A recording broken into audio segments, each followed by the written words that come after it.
ఈరోజు పాలకూరతో చపాతీ చేసుకున్నాం. 2 కప్పుల పిండికి ఒక కట్ట స్పినాచ్ తీసుకొని కొంచెం సాల్ట్ వేసుకొని ఆ స్పినాచ్ని పేస్ట్ చేసి పెట్టుకోవాలి మిక్సీలో. ఆ పేస్ట్ని పిండిలో వేసి మెత్తగా కలుపుకోవాలి. కొంచెం ఆయిల్ కూడా వేసుకోవాలి.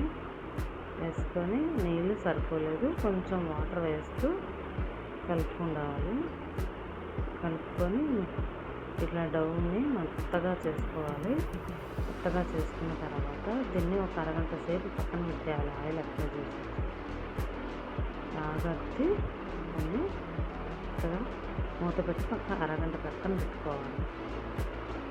అరగంట తర్వాత చపాతీని మళ్ళా మెత్తగా పెట్టుకొని ఒక ఉండ వరకు తీసుకొని చపాతీని ఇట్లా ఒత్తుకోవాలి.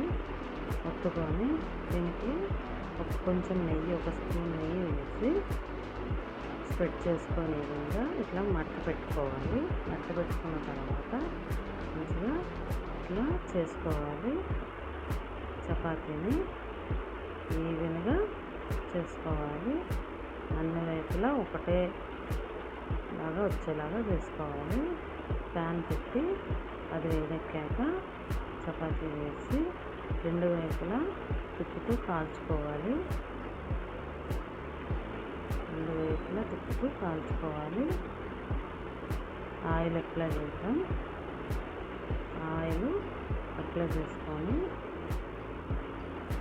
తిప్పుకొని మళ్ళీ ఇటువైపు కూడా ఆయిల్ అప్లై చేసుకొని ఇట్లా కాల్చుకోవటమే. ఈ విధంగా కాల్చుకోవాలి. అన్ని వైపులు కాల్చుకొని